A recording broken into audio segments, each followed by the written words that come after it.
Hello students, welcome to the online home classes. Today I'll be taking your class on the topic marriage as a social institution.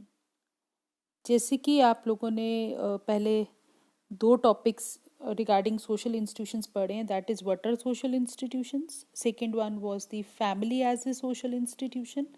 Now this is the third subtopic in this unit, which is marriage as social institution. अब marriage की अगर हम बात करें तो आप सबको पता ही है कि what is marriage. Marriage Hindi में जो हम सब एक कॉमन लैंग्वेज में बोलते हैं शादी. सो marriage is one of the universal social institution, right. ये एक universal, again universal social institution is that it existed in every type of a society. Clear? It is closely connected with the institution of family. It is closely connected with the institution of family. हमने पहले family पढ़ा as a social institution. तो family क्या है आप सबको पता है. Family, it consists of parents and their children, right? तो फैमिली कैसे बनती है. फैमिली मैरिज जब मैन और women when they get married, then they go through they undergo a process to form a family. Clear? In fact, marriage and family are the two social institutions which are complementary to each other. ठीक है. Marriage एक ऐसा social institution है in which men and women they act as husband and wife and then they establish a family. ठीक है. Marriage एक ऐसा social institution है जिसमें आदमी और औरत they act as a husband and wife और फिर वो एक फैमिली बनाते हैं. ठीक है. अपना घर बनाते हैं. मैरिज जो है as a social institution it is not merely a biological necessity.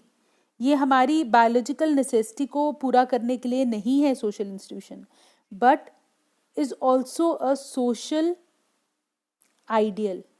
ये हमारा सोशल आइडियल भी है. सोशल आइडियल से मतलब कि ये एक ऐसा इंस्टीट्यूशन है जो हमारी सोशल ऑब्लिगेशंस को पूरा करता है, हमारी सामाजिक ज़रूरतों को पूरा करता है. I hope it's clear. Now come to the definitions of marriage. According to Gillen and Gillen, marriage is a socially approved way of establishing a family of procreation. Marriage एक ऐसा एक ऐसा इंस्टीट्यूशन है जिसको सोशल अप्रूवल मिला हुआ है, सामाजिक मंजूरी मिली हुई है for establishing a family of procreation. देखो बेटा, दो टाइप्स की एक फैमिली भी होती है. एक होती है फैमिली ऑफ प्रोक्रिएशन और एक होती है family of orientation. You can note it down. Family of procreation क्या होता है? It is a family it refers to the family that we create by getting married and having और adopting children. ठीक है. ये वो फैमिली है किससे बनती है? जो शादी करने से बनती है, और शादी करने के बाद जब बच्चे होते हैं तो हमारी वो फैमिली ऑफ प्रोक्रिएशन बनती है. और साथ ही फैमिली ऑफ ओरिएंटेशन होता है. ओरिएंटेशन मीन्स जहाँ पे हमें ओरिएंट किया जाता है, ऐसी family. So it refers to the family in which a person is raised, जहाँ इंसान को बड़ा किया जाता है. It is a family in which one encounters socialisation, early socialisation experiences, जिसमें हमें हमारी सोशलाइजेशन की जाती है, हमें रेस किया जाता है, हमें हमारी रेयरिंग और केयरिंग की जाती है. So that is a family of orientation. लेकिन मैरिज क्या है? Marriage is a socially approved way of establishing a family of procreation. Next definition is, according to Lundberg, marriage consists of the rules and regulations which define the rights, duties and privileges of husband and wife with respect to each other. अब marriage एक ऐसा social institution है जिसमें rules और regulations हैं. ठीक है, ऐसे रूल्स रेगुलेशंस हैं जो क्या डिफाइन करते हैं, जो हस्बैंड और वाइफ के दोनों के राइट्स और उनकी ड्यूटीज एक दूसरे की तरफ क्या क्या हैं वो डिफाइन करते हैं. Clear? Next comes, this was about marriage जो अभी हमने पीछे पढ़ा. Now comes the characteristics of marriage. Marriage के करेक्टरिस्टिक क्या रहते हैं? सबसे पहला करेक्टरिस्टिक है, it is a universal institution, जो कि मैंने स्टार्टिंग में ही आपको बताया. Like family, marriage is also a universal institution. जैसे मैंने आपको फैमिली में बताया था कि family existed in all types of societies, चाहे वो एंशियंट हो या मॉडर्न हो, प्रिमिटिव हो या प्रिमिटिव सोसाइटी हो, चाहे वो अर्ली एज सोसाइटी हो, जैसी भी सोसाइटी हो, वहाँ पर family as an institution prevail करता ही करता है. उसी तरीके से मैरिज भी it is found among all the types of societies. It is found among all the people, whether they are literate और इलिटरेट, चाहे वो पढ़े लिखे हैं चाहे वो अनपढ़ हैं. उन सब में जो है मैरिज जो है as a social institution prevail करता है. ठीक है. इनफैक्ट आपको ये सुनकर बड़ी हैरानगी होएगी कि इट इज़ ये एक रूल है. कुछ सोसाइटीज़ में तो ये रूल है कि you have to get married. ठीक है. जैसे कि मैं एक एग्जांपल दूंगी. कोरिया में क्या है, जो अनमैरिड इंडिविजुअल्स होते हैं उनको क्या बोलते हैं? हाफ पर्सन्स मीन्स अधूरा इंसान. ठीक है, जिसकी मैरिज नहीं होती. तो बहुत सी ऐसी सोसाइटीज़ हैं जहाँ पर it is a rule that you have to get married. Clear? Next point is a relationship between a man and a women. Obviously ये एक रिलेशनशिप है. मैरिज तभी सक्सेसफुल है जब मैन और women they enter into this social relationship with each other, जहाँ पर they have to act as a husband and wife. Their roles become as a husband and a wife. ठीक है. So it is a relationship between a man and a woman as a husband and wife. Next is it requires social approval. Very important point. जो marriage है, जब तक इसको social approval नहीं मिलेगा उसको मैरिज नहीं माना जाएगा. सोशल अप्रूवल इज समाज की मंजूरी. जब तक वो नहीं मिलती है, ठीक है, marriage between a man and a woman, it becomes a marital bond only when the society give its approval. जब हमारा समाज इसको अप्रूवल देता है. ठीक है. जब तक हमारा समाज उस शादी को, मैरिज को मंजूरी नहीं देता है, it is not considered as a marriage. Next point, fourth, it is associated with some civil or religious ceremony. हम सबको पता है, we all have seen different types of marriages. तो शादी होने के लिए जो उसकी ज़रूरी चीज़ है वो है कुछ सिविल या रिलीजियस सेरेमनी. ठीक है ना. जैसे कि अगर हिंदू मैरिज की बात करें तो उसके अपने रिलीजियस ड्यूटीज़ हैं, उसकी अपनी रिलीजियस सेरेमनीज़ हैं. जैसे 7 फेरे लेना अग्नि की ओर, so that is a religious ceremony जो किए बिना हम उस शादी को सक्सेसफुल नहीं मानते. अगेन अगर हम सिख मैरिज की बात करें तो उनकी अपनी उनकी अपनी रिलीजियस सेरेमनी है. Like they get married into a gurdwara, वो गुरुद्वारा में जाके उनकी शादी होती है. क्रिश्चियंस की बात करें तो उनकी चर्च में जाके होती है मैरिज. अगर हम मुस्लिम्स की बात करें तो उनका भी अपना एक वे ऑफ गेटिंग मैरिड. तो हर किसी में जो है सिविल या religious ceremony it involves in it. Clear. Next point is marriage creates mutual obligation. Mutual obligation मतलब मैरिज एक ऐसा सोशल इंस्टीट्यूशन है which has certain rights and duties, जो कि जिसमें कुछ राइट्स और ड्यूटीज़ अपने में रखता है जो कि हस्बैंड और वाइफ को निभानी पड़ती हैं to support each other. Mutual obligation, mutual means एक दूसरे के लिए उनको कुछ ड्यूटीज़ परफॉर्म करनी है, कुछ उनके राइट्स हैं, कुछ उनके रूल्स रेगुलेशंस हैं जो उन्होंने एक दूसरे के प्रति निभाने हैं.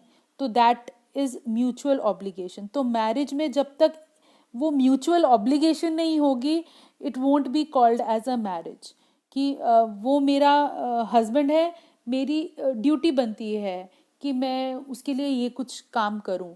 वो मेरा हस्बैंड है तो मेरे ये राइट्स हैं उसके बारे में ये सब चीज़ें जानना.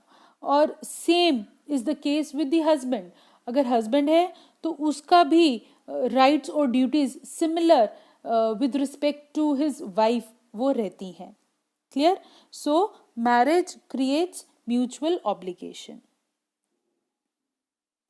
Now comes the type of marriage. This is very interesting. जैसे कि आपने पहले ही फैमिली में पढ़ा है, टाइप्स ऑफ फैमिली की बात की है, on the basis of marriage, on the basis of descent, on the basis of authority. तो ये उसी से कुछ मिलता जुलता है. तो यहाँ पर अगर हम टाइप्स ऑफ मैरिज की बात करें तो पहली आती है पॉलीगाइनी. ठीक है. पॉलीगाइनी जैसा कि आप सबको पता है, मैं फिर से रिपीट करूंगी, poly is many and gyny is something which is related with female. तो polygyny is a form of marriage in which one man marries more than one woman at a given time. ठीक है. जिसमें एक आदमी एक से ज्यादा औरतों के साथ शादी करता है. ठीक है. दिस टाइप ऑफ मैरिज की अगर हम बात करें तो मैंने जैसे आपको आगे भी एग्जांपल दी हुई है, like a king. A king has more than one queen. उसकी बहुत सी रानियां होती हैं. So that is the example of this type of marriage. Clear. अब पॉलीगाइनी की बात करें तो पॉलीगाइनी की फर्दर 2 टाइप्स हैं. That is sororal polygyny and non sororal polygyny. अगर हम सरोरल की बात करें तो यहाँ पर सरोरल में सरोर जो है it is a Latin word. Saror, it is a Latin word and it stands for sister. ठीक है. ध्यान से सुनिएगा. Saror is a Latin word which stands for sister. इसका मतलब है सिस्टर. तो सरोरल पॉलीगाइनी की बात करें तो it is the type of marriage in which one man who gets married to more than one women. उसमें वो जो वन वुमेन है they are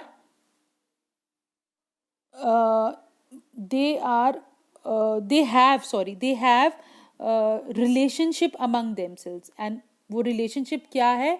they are sisters in relation. ठीक है. it is a type of marriage in which wives are invariably the sisters.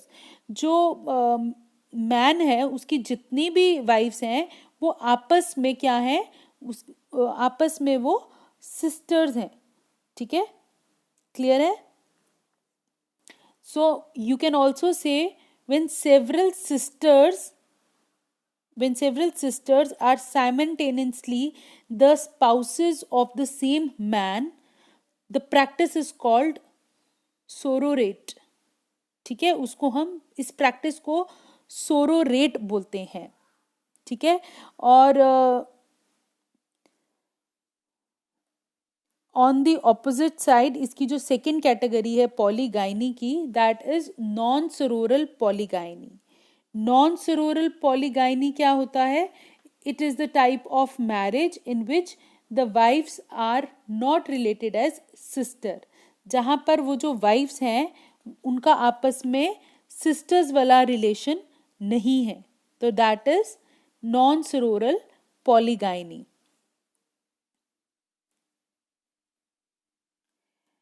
Next is polyandry. तो polyandry, you all know poly means many and andry is related to man. So it is, polyandry is the type of marriage which consists of one woman having several men as her husbands. जो क्या है? एक women और उसके एक से ज़्यादा husbands हैं. मैंने आगे एग्जाम्पल दी थी, like in Mahabharat Draupadi. Draupadi is having 5 Pandavas as her husbands. अब polyandry की बात करें तो it is further divided into 2 categories, that is fraternal polyandry and non-fraternal polyandry. ठीक है. Fraternal polyandry की बात करें तो when the several brothers share the same wife, the practice is called fraternal polyandry. ठीक है. जब वो जितने भी husbands हैं they are brothers in relation to each other. जब वो भाइयों की एक वाइफ कॉमन वाइफ होती है तो उसको फ्रेटर्नल पॉलीएंड्री बोला जाता है. द्रौपदी की एग्जाम्पल फ्रेटर्नल पॉलीएंड्री में आएगी. जैसे जो पांडव्स थे they were in relation to each other, they were brothers, right. तो Pandavs they have a common wife which is Draupadi. Next is non fraternal polyandry. In this type the husbands need not have any close relationship prior to marriage. जो husbands हैं उनमें आपस में कोई relationship नहीं है, वो आपस में भाई नहीं है. उनका आपस में क्या रिश्ता है? बस यही कि उनकी वाइफ कॉमन है. They have the same wife. Okay. So this was about polyandry. Next is very simple, monogamy. You all know what is monogamy. It is the form of marriage जहाँ पर one man marries one women. ठीक है. जहाँ पर एक आदमी एक ही औरत से शादी करता है.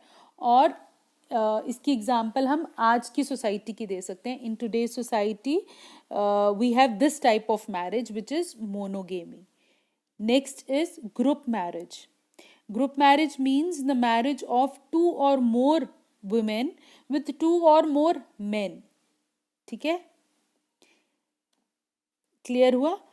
दिस अरेंजमेंट, जो ये टाइप ऑफ मैरिज है, it is practically very rare in society. ये पहले होती थी. ठीक है. ट्राइबल्स में जहाँ पर 2 या 2 से ज़्यादा औरतों के 2 या 2 से ज़्यादा हस्बैंड्स होते थे. ठीक है. यहाँ पर भी called here the husbands are the common husbands and wives are the common wives. और जब इनके जब बच्चे होते थे the children were regarded as the children of the entire group as a whole. So that is why this is known as group marriage. Clear? Fifth type of marriage is levirate marriage. Levirate is the type of marriage in which wife marries to the younger brother of her husband after his death. वो अपने husband के छोटे भाई से शादी करती थी after her husband's death. उसके हस्बैंड की डेथ होने के बाद जब वाइफ अपने देवर से शादी करती है, that type of marriage is called as levirate marriage. Next is Anulom marriage. Anulom marriage is a type of marriage in which males of higher caste can marry the girls of lower caste. ठीक है, जहाँ पर higher caste के male they get married to the girls of lower caste. Like अगर male जो है he belongs to Brahmin family, he gets a Brahmin boy getting married to a Dalit girl. That is anulom marriage. और अगर हम इसका reverse चलें, that is प्रतिलोम marriage. It is the type of marriage in which man of lower caste marry to the female of upper caste. हम reverse करते हैं पिछली वाली टाइप का ही, जहाँ पर a man of lower caste, that is a Dalit boy getting married to a Brahman girl.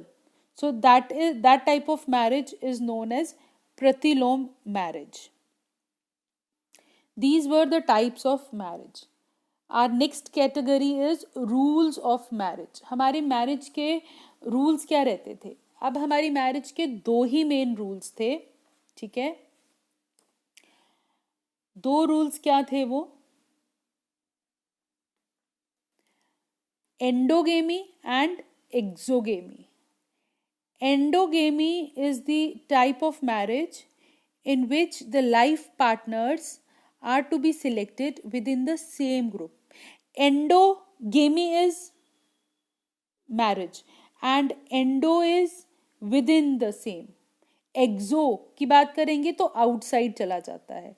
तो endo में, endo is the type of marriage जहाँ पर जो लाइफ पार्टनर्स हैं they are to be selected, उनको चूज किया जाता है from within the same group.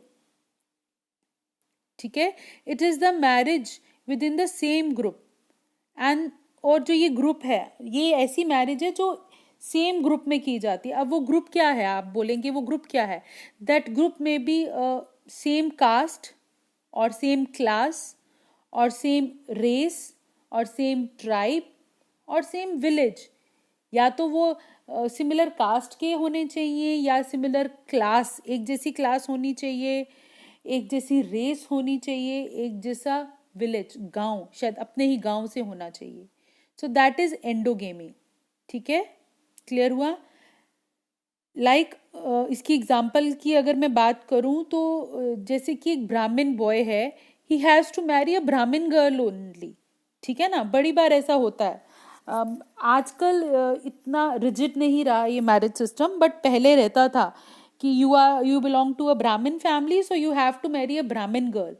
You belong to a Kshatriya family, so you have to marry a Kshatriya girl only. So that type of marriage is endogamy, endogamous marriage. ठीक है. Next is exogamy. It is almost the opposite of endogamy. Exogamy is a rule of marriage in which the individual has to marry outside the group.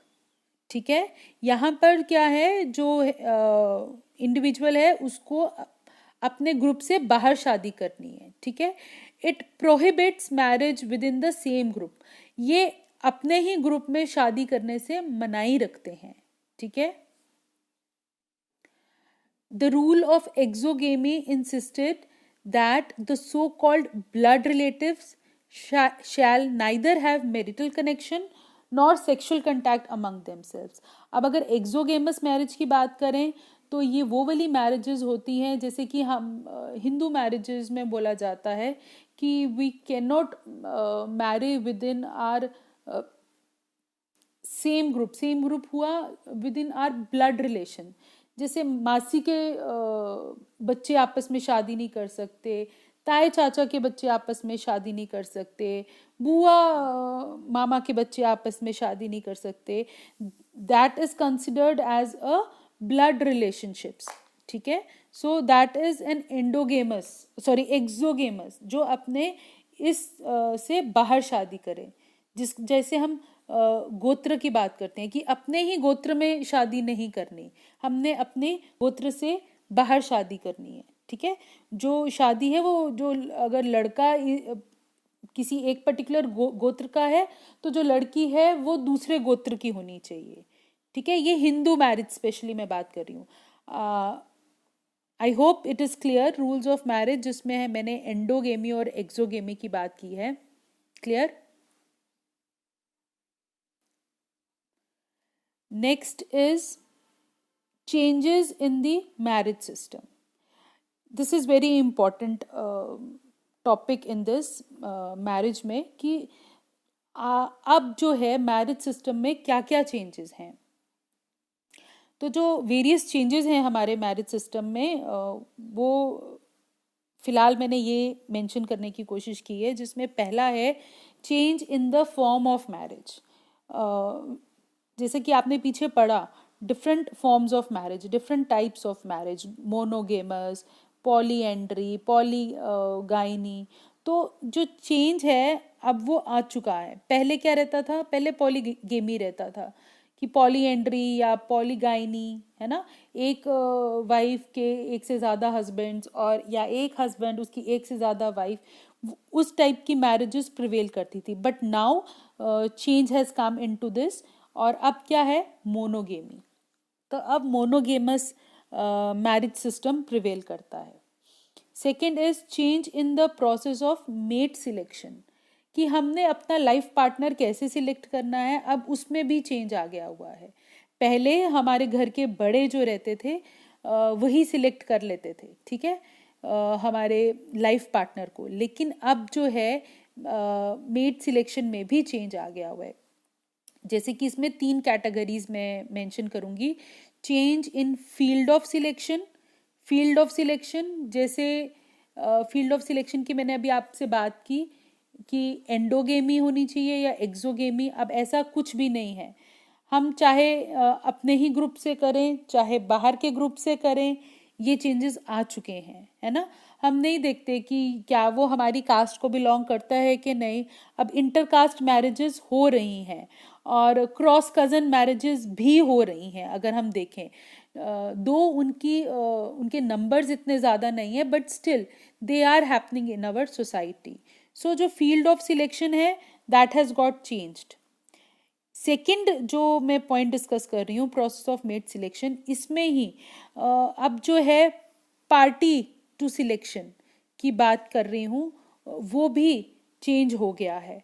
Party to mate selection is, पहले parents select करते थे, right, कि उसकी बेटे की शादी करनी है या बेटी की शादी करनी है तो माँ बाप का काम रहता था कि नहीं, पेरेंट्स जो हैं वो चूज करेंगे लाइफ पार्टनर अपने बच्चों का.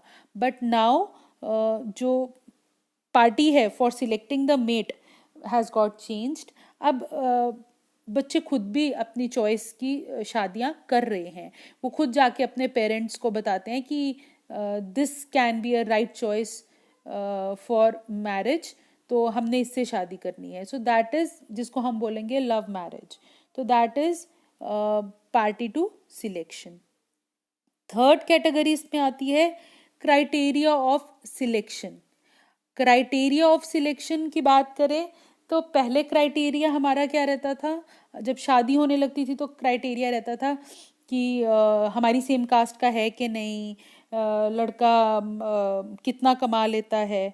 तो अब जो है ये क्राइटेरियाज ये चेंज हो चुके हैं. अब it depends on the children. बच्चों पे छोड़ दिया गया है उनकी अपनी चॉइस पे कि उनके लिए क्या इम्पोर्टेंट है. क्या लड़के की एजुकेशन इम्पोर्टेंट है, क्या उसकी फाइनेंशियल जो उसका वो है इकोनॉमिक बैकग्राउंड वो इम्पोर्टेंट है, या फैमिली उसकी इम्पोर्टेंट है. तो ये जो है क्राइटेरिया ये अब बच्चों पे छोड़ दिया गया है. तो इसमें भी अब जो है चेंजेस आ चुके हैं. Our next point is change in the age of marriage.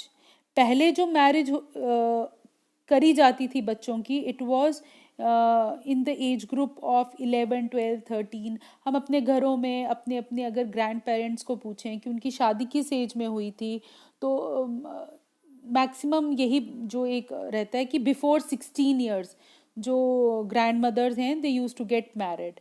ठीक है, तो जिसको हम प्री प्यूबर्टी बोला जाता है, 10-11 साल की उम्र में उनकी शादी कर दी जाती थी.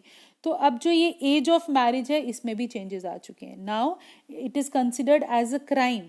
अगर जो लड़की है it is below 18 years of age और उसके पेरेंट्स उसकी शादी करा देते हैं, so it is considered as a crime in our society. So change in the age of marriage has taken place. Now this change has taken from pre-puberty to post-puberty, that is 18 years of age. उसके बाद ही जो है हम शादी कर सकते हैं. Next is change in the economic aspect of marriage. ठीक है, इकोनॉमिक एस्पेक्ट ऑफ मैरिज की बात करें तो पहले क्या रहता था कि जब शादी की जाती थी तो dowry was considered to be a very important aspect of marriage, कि हमें दहेज देना है बेटी को, वो दहेज में टीवी, फ्रिज, बेड, फर्नीचर, ये सब कुछ देना है. बट अब इसमें भी चेंज आ चुका है. Now giving of dowry and demanding of dowry both is considered as a crime in our society. So changes has taken place in the economic aspect of the marriage. ठीक है. Fifth point की बात करें तो change in the stability of marriage. Stability, पहले क्या रहता था, स्टेबिलिटी मीन्स कितनी देर तक टिकी रहती है मैरिज. पहले रहता था कि अगर हस्बैंड और wife when they get married, अगर उनकी आपस में नहीं बन रही है या हस्बैंड वाइफ आपस में नहीं कंफर्टेबल है एक दूसरे से, they have to continue their marriage relationship. जैसे मर्जी हो, they have to remain in that institution. लेकिन अब जो है ये स्टेबिलिटी की बात जो है ये क्या है, now law has prevailed in our society. और अगर उनकी आपस में नहीं बन रही है दोनों स्पाउस की, तो डाइवोर्स जो है it has been introduced in our marriage institution, through which you cannot further continue your marriage married life, or introduction of divorce in marriage is again a change in the stability of marriage. And last is the widow remarriage. पहले widow remarriage नहीं होती थी. Window जब husband मर जाता था तो usually क्या किया जाता था, सती सिस्टम प्रिवेल करता था कि on the funeral pyre of the husband जो वाइफ है उसको भी साथ जला दिया जाता था उसकी. और अगर नहीं भी जलाया जाता था, जब ये सती सिस्टम को अबॉलिश किया गया, तो जो विडोज़ हैं हमारी सोसाइटी की, उनकी life it was just like a hello. उनकी लाइफ हेल बना दी जाती थी. जो विडो हो जाती थी उसको नर्क जैसी ज़िंदगी मिलती थी जीने के लिए. लेकिन अब ऐसा नहीं है. Now widow remarriage is there. जब if a husband of a female dies, तो she has the full right to get remarried and continue her life as a normal life. So these were all the changes which are there today in our marriage system. So this whole topic was about marriage as a social institution. I hope आप बच्चों को ये समझ आया हो, because it's very easy topic. फिर भी अगर आपको कोई भी clarification चाहिए, you can ask me. Thank you students.